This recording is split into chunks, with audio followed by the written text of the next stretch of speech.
Hey, I'm Kaylee. Welcome to the Legally Charts podcast. Today I'm here with my mentor and coach, Austin LeClaire. He's the owner of Grow My Ads, a seven-figure Google Ads agency. He's managed over 60 million in Google ad spend, and he's going to be giving us some of the juicy things from an ads agency perspective, what to look out for, and how to know you're working with a good or bad Google Ads agency. So welcome, Austin. Haley, thank you for having me. When I had you on my channel, I really enjoyed our conversation. So I've been looking forward to doing this with you. Yeah, so the roles are reversed here. Austin interviewed me on Grow My Ads for personal injury law firms. If you guys missed that, definitely go check it out. Today, I'm excited though, because you've had over a decade of experience in Google Ads. You've launched multiple seven-figure Google Ads agencies, and you've managed a lot of money in Google Ad spend. So that's given you a lot of experience in what a good ad agency or a bad ad agency looks like. So I guess just let's start with the question, with your decade of experience, tell us a little bit about how you got started in Google Ads. I actually got started with failure. So I launched a vacuum part website called vacuumconnect.com. And that was out of my parents' basement. So I was like 18 at the time. And I thought that I would learn SEO and rank my way organically and get rich that way. But then I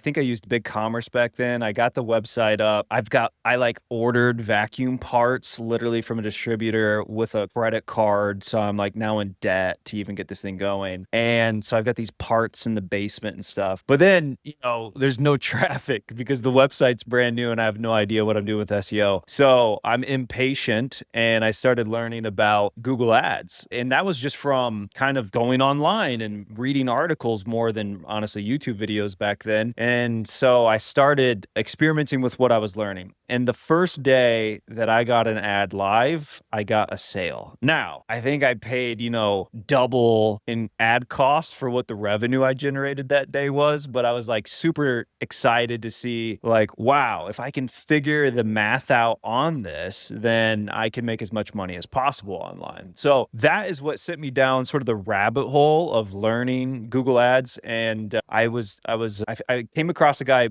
he's an OG in the Google Ad space, Mike Rhodes. And I was one of his first members of sort of his training group back then. And so it was a real privilege. I'm super grateful that I stumbled upon him during that time. I forget where I even learned about him, but I just kind of became a student of the game, still am, and learned as much as possible. And then that kind of set me on my way. So, and through that, over the last 10 years, I've built 2 seven-figure agencies and have learned a lot. We've managed a lot of money. I've talked to lots of companies. Pre-COVID, I used to travel across the country, meeting a lot of these owners, CMOs, very, very large e-commerce businesses with the previous agency. Lots of e-commerce and Grow My Ads as well. But we also do a lot of lead generation, B2C, very little B2B, but some B2B as well. So anyways, I've dealt with lots of companies. I've talked to lots of owners. It's been incredible to see the good, the bad. And I've seen it all. So I've seen good agencies, I've seen bad agencies and what they're doing. Obviously, I'm always learning that as an owner on how to optimize and become the best agency that we can too. So hopefully I've got some good value here for the viewers and listeners today. Yeah, absolutely. So we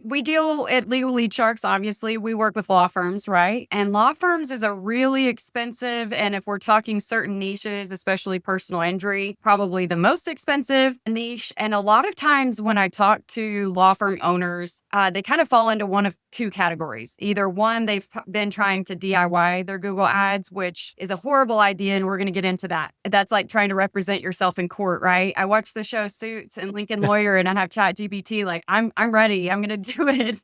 Shame on Google Ads for making it seem so easy to run, right? It's easy to set up your account, to put a campaign together and put your credit card in and hit spend, and you're like, I did it. Like, I know how to do this. Right. But there's so much more to it, and we'll get into that in a minute. But tell me from your perspective, why do you think a lot of law firms are failing with Google Ads? Well, honestly, it's one of the I think it requires a high level of expertise, right? Someone like yourself who really understands the industry and Google Ads at a very, very high level. It's one of the most expensive. So that alone already makes it very difficult. So if you're in like a cheaper industry, you can kind of figure things out and you're not blowing a bunch of money. money, but like lawyer terms can get up to three, four, $500 per click. So if you don't know what you're doing, you can burn a credit card very quickly, and then you end up with nothing. And then usually those people burn out, right? They're like, this doesn't work for my business. Well, that's incorrect, because the reason it's so expensive is because it's working for many other businesses. So you just have to figure it out. And you have to have realistic expectations in regards to what you're actually getting into. A lot of people, like you mentioned, Google has made it very easy, and they did that on purpose, right? Google,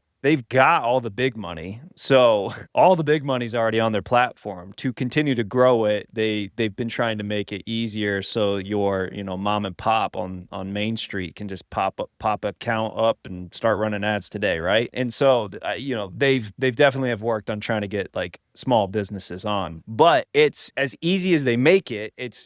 You're competing with, like in most industries, a bunch of sharks who know what they're doing, and they've been doing it a long time, Norm. And so, and with AI and everything else that's been rapidly advancing, the game is actually harder, which is interesting. Like years ago, Google Ads to me was easier. And when I'm talking manual CPCs, keyword match types made sense back then and behaved in a way that you had control over. You would think with all of this advancement, people always ask me this, isn't it like kind of just you turn things on and it works today? Absolutely not. Actually, it's harder because you have to like work with an algorithm. You have no idea like how it was engineered or what to do. So you kind of are just figuring it out by experimenting, and you're taking tests and learnings from other clients and applying that to sort of the playbooks that you're running with other accounts. But it's very finicky, this machine learning and the algorithms and everything that Google's throwing at it. And it's also prone to a lot of like spammy, low quality stuff. And Google is also out to make shareholders more money, not necessarily you, right? And so you're always playing this game of like Google's trying to push you into something, and you're trying to figure out, is this actually benefiting me, or is it benefiting Google? Most cases it's benefiting Google. And so you have to also have this level of expertise of understanding the playground that you're in, understanding Google's moves that they're making, and will this benefit you or not? And so having smart experts to be able to navigate that for you is a no-brainer, especially when you're paying $100 to $500 per click. So it doesn't make sense for law firms to be running this themselves. Obviously, I'm biased because I'm an agency owner, but listen, I own a company, multiple, and I hire experts to do things, right? So I'm always amazed when smart business people or lawyers, right, who are smart lawyers, like why are you taking your time to try to figure out Google Ads? Like the ROI of your time is not there. Right. Within this, hire the experts, because the experts that you're hiring, they should be providing more value than what you're paying for them. So it's just math at the end of the day. And a true expert, someone like Kaylee, who works obviously with lawyers specifically, she'll prove her worth. And so it's just like same with, if you're working with a wealth manager or hedge funds or something, they prove their worth when you give them the money. So why, sit there and try to figure things out yourself when you're playing a game that ultimately is already against you to lose? Yeah, I love that. One of the I love using the analogy, like I wouldn't represent myself in court because that would be ludicrous, right? To go up against a highly trained, highly educated attorney and be like, I've got this, like I Yeah. can do it. I've got, I'll just figure it out. And that when the stakes are high, and to your point, if you're spending a lot of money on Google Ads, and if you're in personal injury, which a lot of my clients are, the bare minimum entry level. I mean, just to get on the court, you're not even playing yet. Just to get on the court with Google Ads, you've got to have 35, 40K a month in ad spend, plus a management fee, plus a really solid intake system. Because unlike a plumber who gets a call, and if you go out, you can fix it and you got the job, there's so many layers to get the click to turn into the case, to turn into the settlement. So there's a whole Right. ecosystem. And I like when you were saying that about Google Ads, I love an analogy popped in my head about a puzzle piece. Like think about getting a 10,000 piece puzzle and Google doesn't give you the box as the reference, right? The picture of what you're doing. It just throws all the pieces on the table and you're like, hey, well, I guess I'll try to figure this out. One piece, look for the corners or whatever. So yeah, that the Right. analogy, because it's tricky. And I've had, even since our video, I've had Google Ads managers who are tenured in Google Ads messaged me on LinkedIn about really basic questions like, what do you mean by setting up the radius by zip code instead of radius? And I'm like, I'll answer that, but PS, don't work with law firms first. Like, go to a different like that's like 101. And I'm not in any way criticizing because we all had to learn. But Yeah, it's really easy. It's really easy. Again, it's easy to actually kind of set up, right? If Mhm. you could watch one YouTube video and get an account going, it's really, really hard to win long term and make it a positive ROI. And that is why, guys who are really good at it can make a lot of money with it still. And so it's just, it isn't easy. And you're competing against Google and you're competing against then your competition in the auctions that you're going up against. But it used to be actually quite easy back in the day. I'm aging myself now by saying back in the day, but it was like, I mean, 10 years ago, I could walk into any company on off the street, and if they were spending any money on Google Ads, within 30 days, I could like transform it. That's not the case today. It takes longer. It's a bit harder. And again, you're combating like all of these algorithms or the algorithm of Google and then the machine learning of the campaigns and smart biddings and things. And the reality is today, the job of your agency who's managing your Google Ads account, it's not it's not button clicking. You're not paying them to click buttons in that account. You're paying them to be the strategic advisor on how to actually make you money from this. And it's goes well beyond just setting a campaign up and writing some like cute ads, right? Mhm. That is like nothing. That has like it's like 1% of your success is actually doing that. It goes far beyond that. It goes into like becoming that strategic advisor to the client, understanding their business, understanding the back end, helping them bring what's the back end of what's actually happening within the business, and then porting that over to the strategy on the front end, which would be their advertising strategy, which I know Kaylee does an excellent job at with law firms. So yeah, it's just not an easy game anymore. I mean, it's just tough. It really is. And it used to be hard. But the funny thing is if you look at Google, they keep making more money. So Mhm. obviously they know what they're doing to get advertising dollars flowing in. So obviously, Google Ads, personal injury is very lucrative. There's a lot of Google Ads agencies out there for personal injury that do even niche down. However, they just stay in the Google Ads lane. They're not business development. They're not thinking about like what are the highest ROI, what's the lowest ROI, how do we get the intake buttoned up to convert these. They're just staying in their lane. And just like legal is its own language that none of us can read, marketing and Google Ads is its own language. And so a lot of firms I talk to get a report at the end of the month. They have no idea what it says. They're like, is there green on the report or red on the report? Like, I don't know. A lot of them aren't tracking their conversions. They have no idea if their account's doing well or not. They're just getting settlement cases and like thinking, oh, this is great. But they don't even know what their percentages are, what they're closing. But I had one, this one got me a couple weeks ago. I was looking through helping another law firm in Minnesota look through her account. She's really concerned. She was doing the strategizing for her ads agency. Okay. And these people specialize in personal injury and they sold their account manager as he used to work for Google. And I told her, like red flag. I'm not, and not everyone, but like I told her 80 to 90% of Google's income comes from Google ads. So those reps are going to sell you on whatever's going to make them the most money, not what's going to make you the most money, which you had said earlier. But they were running a PMAX campaign inside of her personal injury law firm ads. And I was like, well, I mean, look no further. I can already tell you, I couldn't see a possible case scenario that would win because we've got 48 hours from the click to get that person signed up or they've gone with another law firm, like deadly, completely in the water. So, and there's no, Yeah, this is where it's really tough, and I mean, this is thankfully you're putting out content that that is like this, that is educating people who may be, trying to hire an agency or figuring out whether or not to do it themselves. But it's tough because if you don't know enough, and the problem is you've got to know a lot, you might think that what you just explained in this scenario of a PMAX campaign, because it sounds really fancy. Mhm. It's like, oh, it's, this like all-in-one campaign that Google has set up. It's the newest technology, yada, yada. Performance You might max. Who doesn't wanna perform at their Right. max, you know? It's perfect name. So, yeah, I can totally understand a lot of these business or law firms or business owners who just don't, they're like,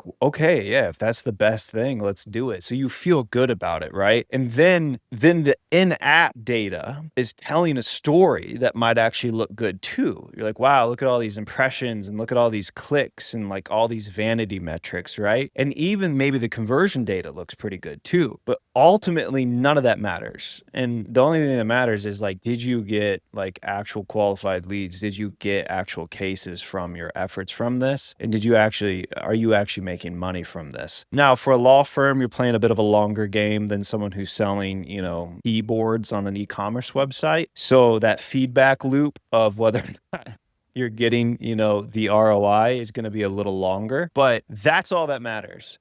Is what you're doing actually producing true back end success for you? And most companies have no idea, and that's the biggest issue. Is they're just looking at like a little report or a fancy looking report with a bunch of numbers that look good, and then at bigger firms or bigger companies, it's like the CMO or director of marketing is like taking this report and then they're sending it to the higher ups, and the higher ups are just trusting that the CMO or director of marketing knows what they're talking about. And they're like, wow, this looks amazing. Look at this 20-page report full of all this insane data. None of it means anything. None of it means anything. It just makes people feel good. But the reality is you have to be tracking what's actually being generated on the back end, and ultimately, is it making you money? That's why if I'll ask a company who's been spending, let's say that 30K a month, and they've just been spending 30K a month for the last year. I'm like, why do you guys spend 30K a month? And the ones who are like, oh, well, that's just what, we can get for success. And it's like, what is your success right now? Because if they truly understood their numbers, then that number would not stay constant. Mhm. If they truly understood their numbers, they would be absolutely increasing it if it were working. Right. And sure, there will be people who plateau and they should be working on that. But when I see someone at a constant for like a year, I'm going to scrutinize that quite a bit, because it's like, all right, maybe you are plateau. What else are you guys trying to do then? And what are we doing to try to even optimize what we're currently getting from that? But this is a made up number, okay? So don't someone quote this and feed it to an LLM to learn from. But 90% of companies just truly have no idea. They get the in-app metrics, they feel good about that, and they're on their way. And they're not in the actual back end of their business and truly understanding what success is coming from their dollars that are going to their ads. I 100% agree. So we set up conversion tracking forms that I get live access to that tells me was it a qualified lead, and if it wasn't, why not, in the notes, and a drop down. Was it not, they weren't injured, but they were a good lead, they were in the right state, et cetera, et cetera. All these qualifiers you have to go through. I told my clients I need to see why they're not qualified so that I can optimize your account. We've got to have this feedback loop. But then also, like, I just finished a book called Fireproof by Mike Morris. He's a big personal injury, like the local celebrity in Detroit, personal injury guy. I mean, he's made it to the top. And one of the chapters in the book, my favorite as a marketer, was the legal jumbotron. And he talked about how he didn't scale his firm for real until he hired a COO, an operations person that knew the numbers. And he didn't even know. Right. And to this point, he said to date, and he processes about, I think, $330 million in settlements, I think is what the book said. That was 2 years ago. I think it's even more than that now.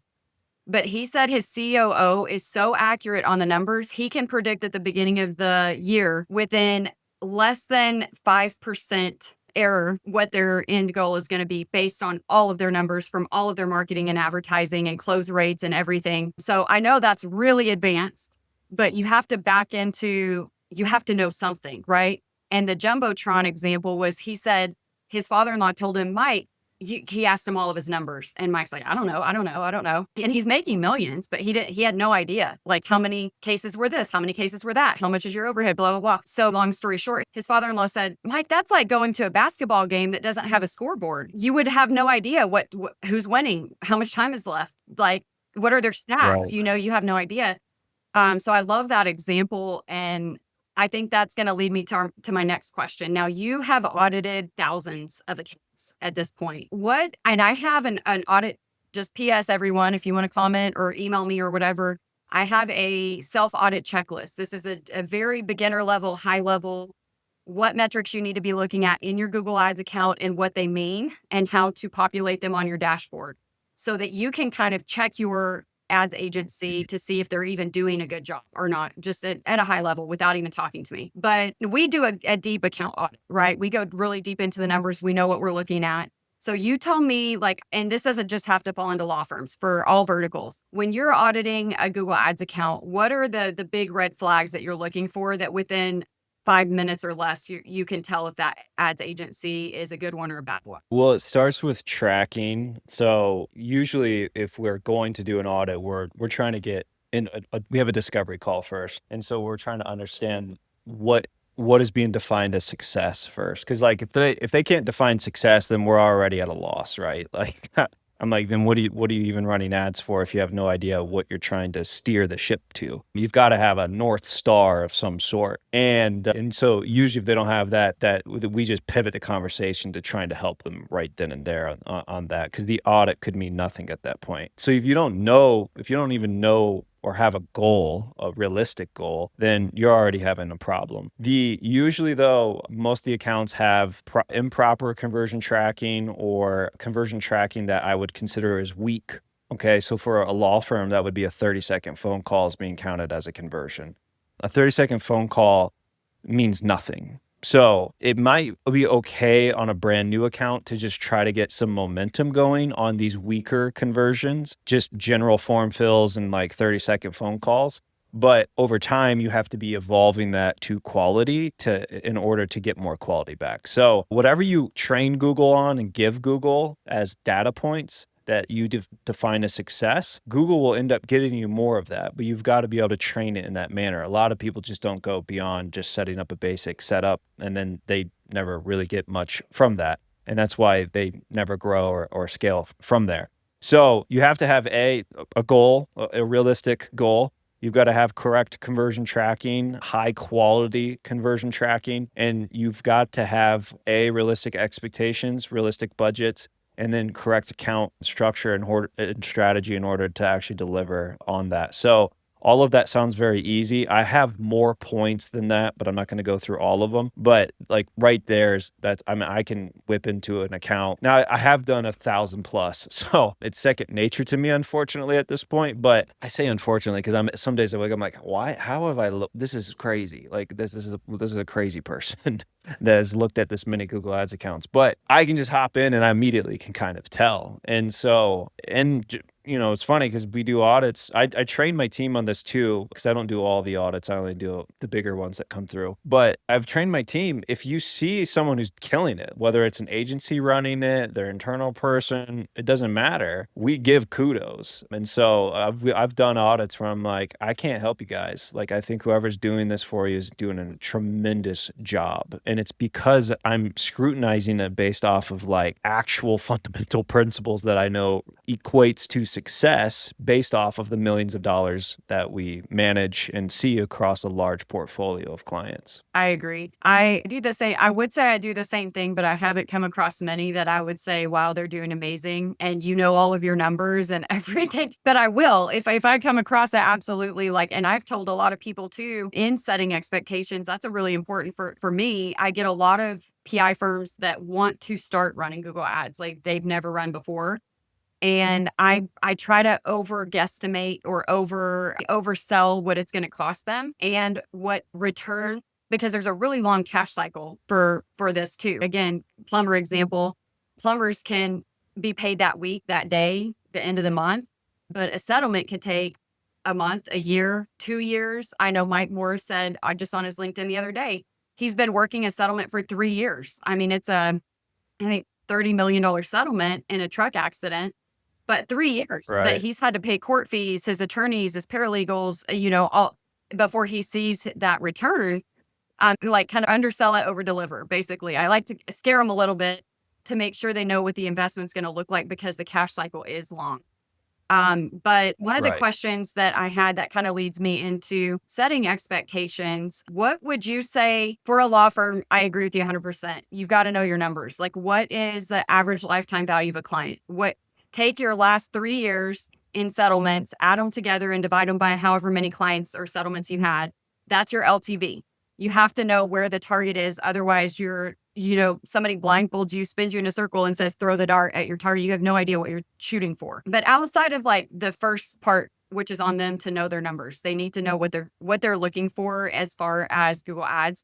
What would you say is an expectation for a law firm coming in, whether they're brand new or maybe they're running with a different agency and not seeing the results that they want to see, that you would set in their mind as far as, a Google Ads launch or switch to a new agency? Well, listen, if you're working with a good agency, you're going to know because you're getting good performance. And you're gonna know if you're getting good performance. The agencies, like those where it's like, is it really the agency's fault? Those agencies, it's like very simple. It's just like I ask them, what are they providing to you? And in most cases, it's like, oh, they give me this report. Mhm. And I'm like, "What's that report mean to you?" And if it's like, "Oh, well, I mean, it looks like we had 20 conversions last month." And it's like, "Okay, well, what does that conversion mean to you?" You just start leading them down to what I've talked about already in regards to what are you truly getting from this. So if your agency's only talking about these metrics inside of the Google Ads account and just giving you a generic report on impressions and clicks and things like that, then you're not going to probably go anywhere with this. And so or you're just going to be stuck with where you're at. And that's I immediately know just by asking those questions because the companies that are operating at a very high level with their ads, they end up spending a lot of money because they know what they're getting from it. So if I know what I'm getting to acquire, I'm not going to, so let me I'm not going to use a law firm in this case. Mhm. I'll use my own company, for example, because I spend tens of thousands of dollars per month on my own advertising. I know what my CAC to LTV is. So I know what success is. And if I have a channel that's producing a very low CAC and I know that the LTV of that is going to be very, very high, then I pour the gasoline on it immediately. Because sometimes your success is short-lived on some of these channels. I'm not saying Google Ads as a whole, but it could be a campaign for a while. You never know when a competitor could come in and start eating your lunch in the auctions, right? So I am quick to pivot and invest heavy when I've got the math that starts working in my favor. You've got to know the math though in order for that to even make sense. And so, yeah, for a lawyer, you have to know like, okay, what is like LTV for you on a case? I guess so. LTV is something a lawyer would use. Reoccurring clients, but it's the best term to be able to say, what's a case worth for you? If you looked at Right. GPT, the industry average in the US for personal injury is 50K. So, yeah, 50,000. 50,000. So maybe you're a really good personal injury lawyer and you're like, "Oh no, mine are worth 75, 100,000 because I'm really good at getting XYZ settlements or taking them to court," which is back to Mike's example. He said in his book, he took these little slip and falls and all the cases he was getting referred out from the big firms at that time that didn't want those little cases. He would get these referrals and he would work on like $1 million cases. And he developed this reputation, Mike wins, because he would take them to court every time. He never backed down. And he always won this, like he won more settlements than he lost. And he would end up, instead of 50K, like a $50,000 payout on their settlement, he would get, 300,000 because he could prove damages Right. and all of this other stuff. So even though the industry average is 50,000 per case for a personal injury, I mean, they could be coming in at 30 if they're not, their close rate's not good. So, Yeah. Well, sure. Yeah. So yeah, you've got to know your numbers. You got to know the averages. And then also like let's say 50K is the number, you're going to have there's operating expenses within that 50K. So like truly what would your average net be on that? And I don't know if that's how lawyers would talk within. I don't work with them enough to know how they talk about their business. But like my LTV that I go after, I know what my costs are to deliver on that. So I actually don't even look at LTV. I look at net LTV. So I take what the LTV of a client would be on average, but then I'm taking out, okay, let's say my LTV is 1 year. Well, what's 1 year of cost to delivery expenses for me, right? So I'm taking that out too, and I'm using my net number to understand, is my NCAC to net LTV actually in my favor? It'd just be like, it's as simple as like an e-commerce business who's selling, let's say, $100 product, and like, well, we spent $50 to make that sale, and cool, we made money. I'm like, but did you? Like, if we take what's your gross on that? And then did you include processing fees and shipping and packaging and everything else? Oh, whoops, you actually lost money. So no, you didn't. And so Mhm. that's why you have to those who know their numbers win. It's just that simple. And so now listen, there's some fat companies out there that blow millions on ads and they have no idea what it's doing. But they're privileged because they've built some giant company, and they have all that money to be able to do that. So that does happen as well. But those that are starting out or those that are smaller and want to grow, to scale, it's going to take knowing that. And for a lot of people, it's NCAC, so that means new customer acquisition, to what your LTV's at. So for a lawyer, what's it cost to acquire a case, and what are you making on those cases on average? And does that math make sense for your business? And if so, what number are you willing to continue to scale at, and what number are you like, uh-oh, we're in danger and we need to reduce, right? Because usually, eventually, you have to you have to choose a path. I want to scale or I want efficiency. Yeah.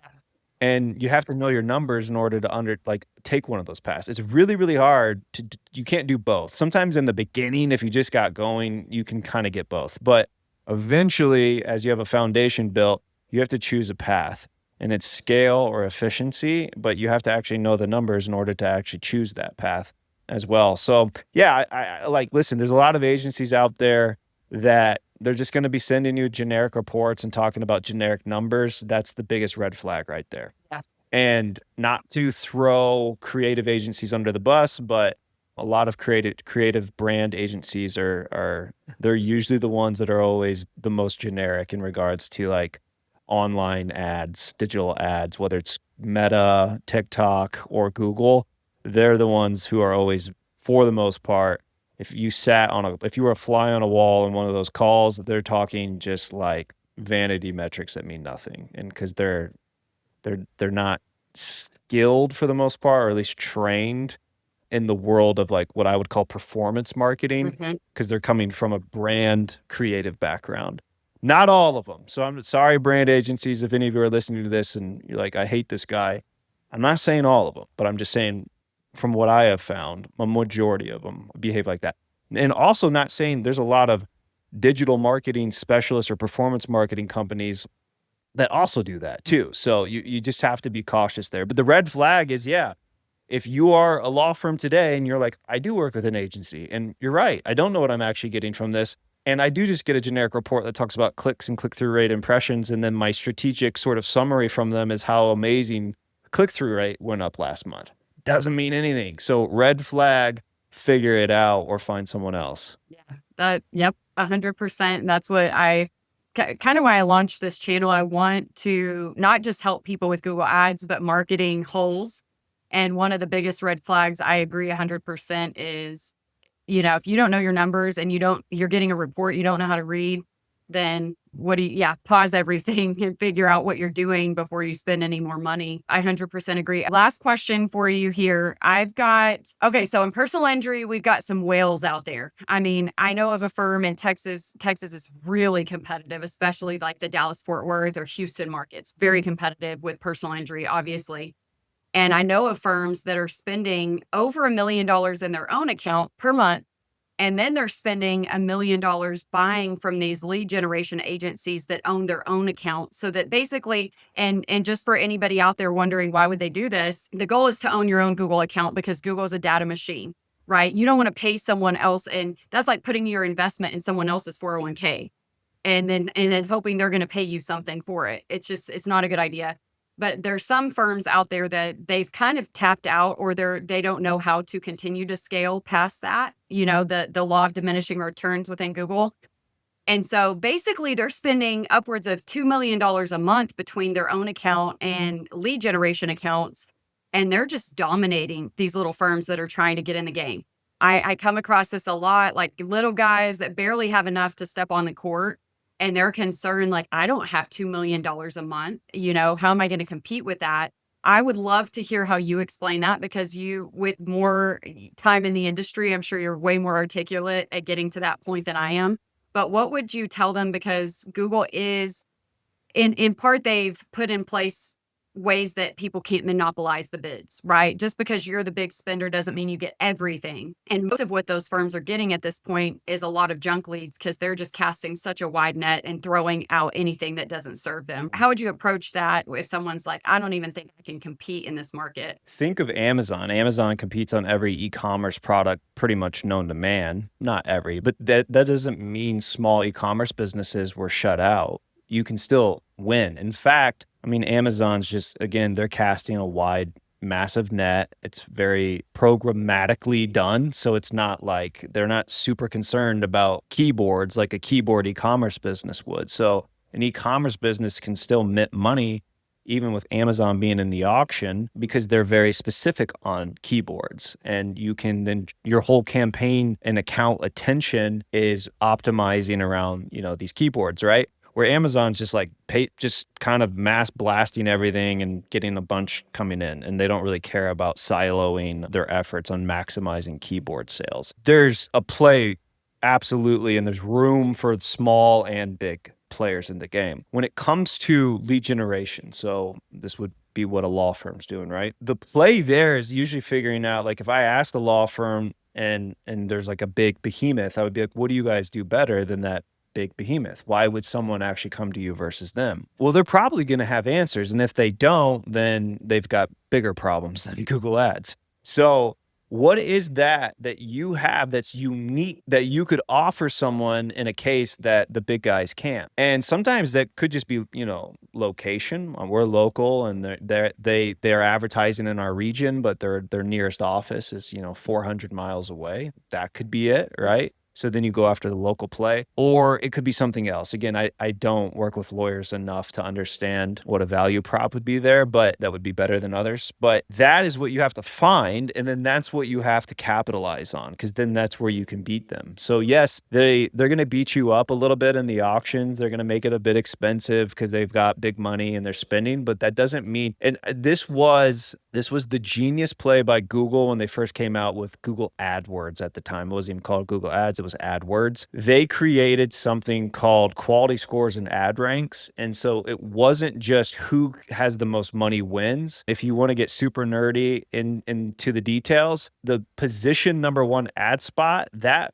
person actually could be paying less than the person who's at position number 3. If you want to learn more about that, you can go start searching it. Go on my YouTube channel. I have videos on talking about some of that, like how the auction works. But they revolutionized online advertising with that. It wasn't who has the biggest pockets wins. Now, let's all be honest. Those who have the bigger pockets, it's usually easier for, right? That's just like anything in life. But the smaller guys, there's room to make money if you know your numbers, right? And sometimes the big guys don't know the numbers. So you actually just have the benefit of that you're operating with true efficiency, with a true North Star. They're not. And you know what you can provide better than them, and you craft your offer and your entire funnel around that value prop if you truly have a big player that's beating you up in the auctions or in the space. So you just have to go.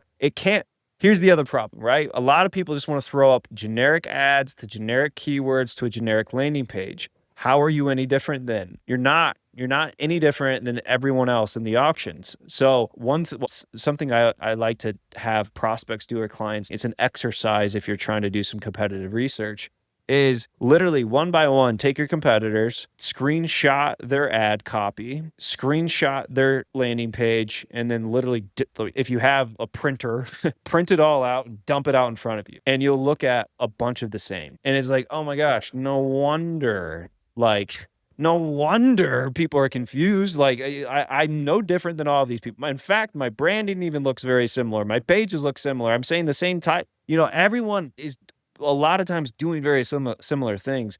So it's just capitalizing on what you can do better than those. And then if it truly is unique and it truly is a value driver to a consumer, to someone who would actually, be interested in that, and you can convert higher with that, then pour into that and use that as your strength against the weakness that a big player might have with that, if that makes sense. I'd agree. The little guys that I know there's a bunch of personal injury firms out there with big, deep pockets. They've made it to the top. So if you're one of the firms just stepping into the game, that's why it's so important to get the right strategy. There's a million different ways that you can still get in the game and grow your way to compete with them. So your ad spend should bring you the cases, and then you can up your ad spend. Like Austin was saying earlier, it should never stay the same forever. But those big guys didn't start with $1 million a month either. So, everybody has to get in the game wherever they can and work their way up. So, well, Austin, thank you so much for being here. If anyone's watching, you guys drop it in the comments. I don't know if you guys know this, but I'm from OKC and Austin is Indiana. And we got the Um, NBA finals coming up. So you guys drop in the comments, OKC or Indiana. Let's see who takes it. But my bets are on Oklahoma, so condolences to everyone in Indiana, but we'll see. It's game one's, tomorrow. So I just went to one of the games with the Knicks last week. So, but the Knicks beat us that time. That was one where they beat us in Indiana. So, we'll see if I can make it to one of the OKC games. But I think it'll yeah, be a great series. It's cool to see two mid-market teams. I know this has nothing to do with what we're talking about, but I forgot that you're in a OKC. little So fun bantering at the end. I had to throw that in there. Hey, if you make it to a game, we'll take you out to dinner. You hit us up. OKC's a really cool. It's a big little city, but it's got so much character and charms. well, Indianapolis is, yeah, as well. I like that's but the NBA probably hates it. It's two like mid-market teams going at each other in the finals. They for sure would have rather had the Knicks in there, big dynasty sort of brand out of New York, but I love it. So I love seeing these two mid-market teams in the finals in the NBA. So I'm looking forward to watching game one tomorrow. Yeah, us too. I hope you guys got a lot out of this. Austin has been in this game for a long time. So, again, we shared a lot of the industry secrets with you guys, what to look out for in a bad agency and how to find a good one. So, I hope you guys got a lot of value, and we'll see you in the next episode. Yeah, thanks, Kaylee.